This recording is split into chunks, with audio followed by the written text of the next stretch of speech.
Republic Bharat देख रहे हैं आप और मैं हूं आपके साथ प्रगति शर्मा। बुलेटिन में सृष्टि और सुमित भी हैं, लेकिन सबसे पहले शुरुआत एक सवाल के साथ कि रेल डिरेल करने की साजिश आखिर कौन रच रहा है। दक्षिण से लेकर पश्चिम तक रेल डिरेल के मामले सामने आ रहे हैं। कानपुर से ताजा मामला सामने आया जहां रेल पर गैस सिलेंडर रखा हुआ था, लेकिन एक बड़ा हादसा होते होते टल गया। अब सवाल यही कि आखिर इसके पीछे कौन है। रिपोर्ट देखिए।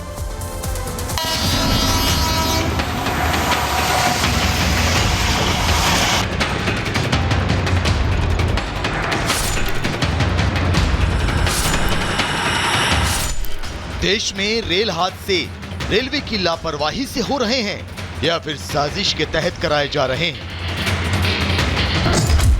इस सवाल का जवाब देने के लिए ये 3 तस्वीरें काफी हैं। पहली तस्वीर मध्य प्रदेश के बुरहानपुर की, जहां रेलवे ट्रैक से डेटोनेटर मिले हैं। दूसरी तस्वीर यूपी के कानपुर की, जहां रेलवे ट्रैक पर एक बार फिर सिलेंडर रखा मिला। और तीसरी तस्वीर गुजरात के सूरत की है, जहां रेलवे ट्रैक पर लोहे और पत्थर रखे मिले। यह महज इत्तेफाक नहीं है कि पिछले 24 घंटे में देश के अलग अलग 3 राज्यों में रेलवे ट्रैक पर संदिग्ध चीजें मिली। सबसे पहले हम आपको मध्य प्रदेश के बुरहानपुर की तस्वीरें दिखाते हैं, जहां सागफाटा रेलवे स्टेशन के पास ट्रैक पर करीब 10 डेटोनेटर मिले। रेलवे ट्रैक पर जिस समय डेटोनेटर मिला, उसके कुछ ही देर बाद वहां से सेना की स्पेशल ट्रेन गुजरने वाली थी। तो सवाल यह है कि क्या यह डेटोनेटर सेना वाली ट्रेन के खिलाफ साजिश के तहत रखा गया था? हैरानी की बात यह है कि रेल की पटरियों पर जो डेटोनेटर मिले हैं वो रेलवे के ही हैं। रेलवे ने इस बात को मान भी लिया है, लेकिन अब भी सवाल यह है कि आखिर ये डेटोनेटर रेल की पटरियों पर एक साथ इतनी बड़ी तादाद में कैसे आए? एटीएस और एनआईए अब इस मामले की जांच में जुट गई है। दूसरी तस्वीर यूपी के कानपुर की है, जहां प्रेमपुर रेलवे स्टेशन के पास ट्रैक पर सिलेंडर रखा मिला। ये वही ट्रैक है जिस पर जो सिलेंडर है उसको रखा गया था। ये निशान है। कुछ जो रेलवे की टीम्स हैं वो लगातार जांच में जुटी हैं। जिस समय ट्रैक पर सिलेंडर रखा था, उस समय वहां से मालगाड़ी गुजर रही थी। मालगाड़ी के लोको पायलट ने जैसे ही पटरी पर सिलेंडर देखा, उसने इमरजेंसी ब्रेक लगाकर ट्रेन रोक दी। एक के बाद एक ये तीसरी घटना कानपुर से सामने आ रही है, जहां ट्रेन को डिरेल करने के लिए पटरी पर सिलेंडर रखा गया। लोको पायलट की सूझबूझ से हादसा तो टल गया, लेकिन सवाल अब भी वही है कि आखिर कौन है जो ऐसे रेल हादसों की साजिशें रच रहा है। अब इस मामले की जांच भी एटीएस और एनआईए कर रही है। घटना में यह प्रयास अवश्य दिख रहा है, जिस प्रकार से सिलेंडर रखी थी कि ट्रेन को कुछ हार्म हो, उससे डिरेलमेंट होगा। आई हैव डाउट, क्योंकि बहुत हल्का सिलेंडर खाली था और उस बड़े ट्रेन के सामने उड़ जाता वो। परंतु जिसको जो समझ आया वो करने की कोशिश की, और हम तीनों घटनाओं को एक कड़ी में ही लेकर हम अपनी विवेचना और जांच में कर रहे हैं। अब गुजरात के सूरत की इन तस्वीरों को भी देख लीजिए। कैसे रेलवे ट्रैक की कीज को खोलकर उसे पटरी पर रखा गया है। यही नहीं, पटरी पर लोहे के बड़े टुकड़े और पत्थर भी रखे गए। अगर इस हाल में यहां से कोई भी ट्रेन गुजरेगी तो हादसा होना निश्चित है। लेकिन स्थानीय लोगों ने समय रहते महकमे को इसकी जानकारी दी, जिसके बाद जांच एजेंसियों ने मौका मुआयना कर जांच शुरू कर दी। एक तरफ के ट्रैक के 2 फिश प्लेट को निकाल के दूसरी तरफ ट्रैक पे रखा गया है, और रेलवे की ट्रैक की जो कीज हैं उनको 50 से ज़्यादा कीज को लूज़ करके ट्रेन को डिस्टर्ब करने की कोशिश की गई है। क्रिमिनल एक्ट जो हरकत की गई है उसके लिए पुलिस लीगल एक्शन ले रही है। सूरत रूरल की 5 टीमें, रेलवे और जीआरपी की टीमें भी इसमें काम कर रही हैं, और जल्द से जल्द इस गुनाह को डिटेक्ट करने की पूरी कोशिश पुलिस द्वारा की जा रही है।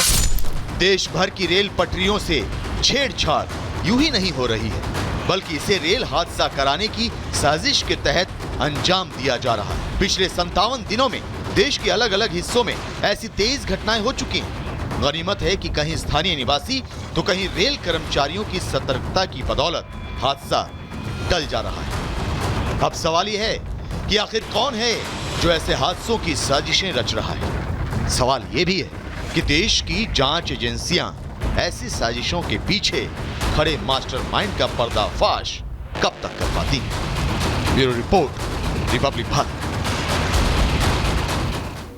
तो कानपुर में ये ऐसा कोई पहला मामला नहीं है। इस वक्त आपको बता दें, कानपुर से हमारे सहयोगी गौरव हमारे साथ में जुड़ रहे हैं। गौरव, क्या कुछ जानकारी मिल पाई है? प्रशासन से क्या बात हुई है कि बार बार कानपुर में इस तरीके के मामले क्या बता रहे हैं कि कानपुर के अंदर कोई बड़ी साजिश को अंजाम दिया जा रहा है?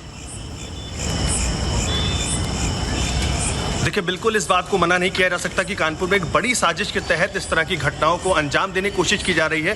फिलहाल अगर आज की घटना की बात की जाए तो आज के इस पूरे मामले में 8 लोगों को अब तक पुलिस ने हिरासत में लिया और उनसे लगातार पूछताछ की जा रही है, चूंकि उनकी जो लोकेशन थी वो उस जहां पर ये जो सिलेंडर है उसको रखा गया था उसके आसपास से मिली है, जिसके बाद से उनसे लगातार अलग अलग जगहों पर रखकर उनसे पूछताछ की जा रही। कई एजेंसीज भी हैं जो इस मामले में पूछताछ कर रही। जैसा कि हमने देखा कि पिछले 1.5 महीने में ये तीसरी घटना है कानपुर में, जबकि लगातार जो ट्रेन है उसको डिले करने की साजिश की गई है।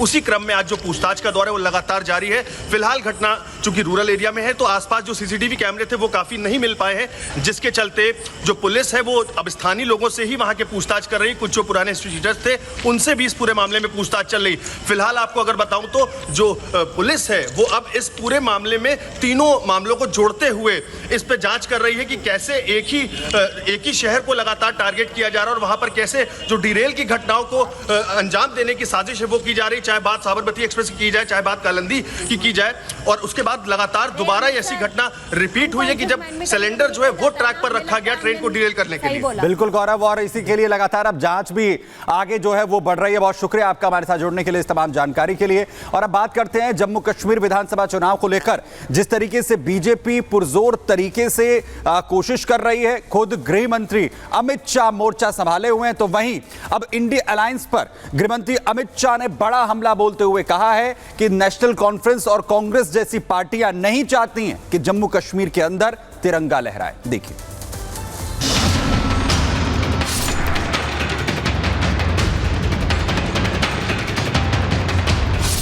केंद्रीय गृह मंत्री अमित शाह ने जब से जम्मू कश्मीर में चुनाव प्रचार की बागडोर हाथ में संभाली है, अमित शाह तभी से इंडिया अलायंस पर फायर हैं। एक बार फिर अमित शाह ने राजौरी में रैली करते हुए कांग्रेस, नेशनल कॉन्फ्रेंस और पीडीपी पर जमकर हमला बोला। अमित शाह ने इस बार सीधे आरोप लगाया कि जम्मू कश्मीर में शान से तिरंगे का लहराना इंडिया अलायंस को हजम नहीं हो रहा और विपक्ष के लोग फिर से जम्मू कश्मीर में दहशत भरे पुराने दिन वापस लाना चाहते हैं। आज जम्मू और कश्मीर में हमारा तिरंगा फहर रहा है शान से। मुझे बताइए, ये कहते हैं कि हम शेख अब्दुल्ला वाला ध्वज वापिस लाना चाहते हैं। लाना चाहिए क्या? अरे जोर से बोलो, लाना चाहिए क्या? इस और भी बोलो, लाना चाहिए क्या? फारूक साहब, जितना जोर लगाना है लगा दो। अब कश्मीर में अगर फहरेगा तो हमारा प्यारा तिरंगा ही फहरेगा। और क्योंकि जम्मू कश्मीर चुनाव में विपक्ष की तरफ से लगातार ये मुद्दा उठाया जा रहा है कि वो अनुच्छेद 370 की जम्मू कश्मीर में बहाली करेंगे और पाकिस्तान से बातचीत शुरू करेंगे। इसलिए इस मुद्दे पर अमित शाह ने दो टूक कह दिया कि ना तो पाकिस्तान से बातचीत शुरू होगी और ना ही आतंकवादियों को अब जम्मू कश्मीर में खुला घूमने की ऐसी छूट मिलेगी जैसे कि 2014 से पहले मिला करती थी। ये कहते हैं पाकिस्तान के साथ वार्ता करो। फारूक साहब, राहुल बाबा, हम पाकिस्तान से वार्ता नहीं करेंगे। हम जब तक आतंकवाद समाप्त नहीं होता है पाकिस्तान से वार्ता करने के पक्ष में नहीं है।